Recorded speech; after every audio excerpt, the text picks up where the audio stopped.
Trans activist Zinnia Jones recently made a very rapey and creepy tweet that she put out on Twitter. I don't see a problem with telling straight guys who are exclusionary of trans women partners that they should try to work through that. Now, Zinnia, I would like to remind you that anybody has the right to refuse sex from anyone for whatever reason they want, even if you don't like that reason. The idea that you're not allowed to refuse sex is the way a rapist thinks.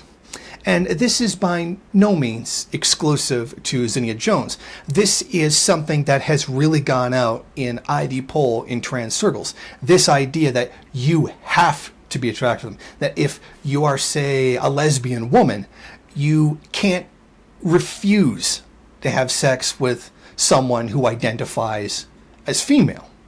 You're not allowed to be against it, even though, you know, that's kind of the point of a lesbian, is to reject that kind of thing.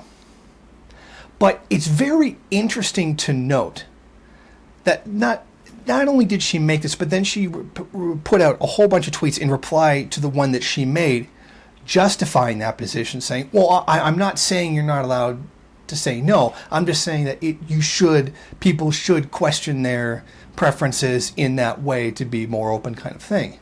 Well, you see, the problem is, yes, you are saying they're not allowed to say no to sex, because that's really what you just said. You're not allowed to just say, no, I don't want to have sex with this person for this arbitrary reason. People are allowed to refuse to have sex for whatever reason they want, and nobody has the right to try to force it on them the way your comment implies.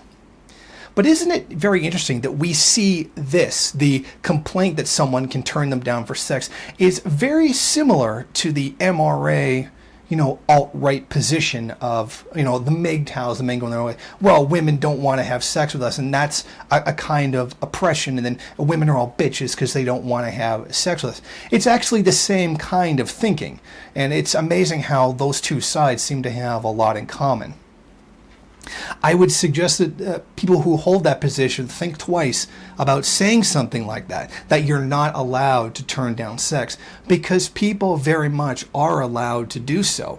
And that when you start sounding like an MRA, maybe that's a time that you should start reconsidering the position that you hold.